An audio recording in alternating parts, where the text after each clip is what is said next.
அருள்மிகு ராஜகோபால சுவாமி திருக்கோவிலில் உத்தராயண புண்ணிய காலமான தை மாத பிறப்பை முன்னிட்டு கோபூஜை நடைபெற்றது. திரளான பக்தர்கள் தரிசனம். திருநெல்வேலி மாவட்டம் பாளையங்கோட்டை அருள்மிகு ராஜகோபால சுவாமி கோவில் சுமார் 800 ஆண்டுகள் பழமை வாய்ந்ததாகும்.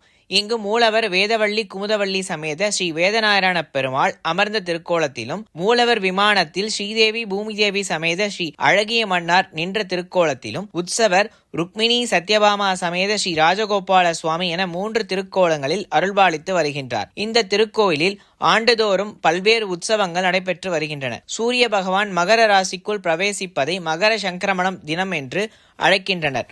உத்தராயண புண்ணிய காலமான தை மாத பிறப்பை முன்னிட்டு அதிகாலையில் திருக்கோவில் நடை திறக்கப்பட்டு விஸ்வரூப தரிசனம் நடைபெற்றது. தொடர்ந்து பெரிய திருவடியான கருடன் சன்னதி முன்பு கோபூஜை நடைபெற்றது. முதலில் பசுவுக்கும் கன்றுக்கும் புது வஸ்திரம் அணிவிக்கப்பட்டு சந்தன குங்குமம் வைத்து பூஜைகள் நடைபெற்றது. ஸ்ரீசுக்தம் கூறி பூக்களால் அர்ச்சனை செய்யப்பட்டு பின்பு லட்சுமி அஷ்டோத்திரத்தினால் குங்கும அர்ச்சனையும் செய்யப்பட்டது. பின்னர் பால் பழம் நெய்வேத்தியம் செய்யப்பட்டு கற்பூரஹாரத்தையும் காண்பிக்கப்பட்டது. கோபூஜை முடிந்ததும் பக்தர்கள் கோமாதாவை வலம் வந்து வணங்கினர். தொடர்ந்து ருக்மிணி சத்யபாமா சமேத ஸ்ரீ ராஜகோபால சுவாமிக்கு கற்பூரஹாரத்தையும் காண்பிக்கப்பட்டது. இந்த நிகழ்வினை ஏராளமானோர் தரிசனம் செய்தனர்.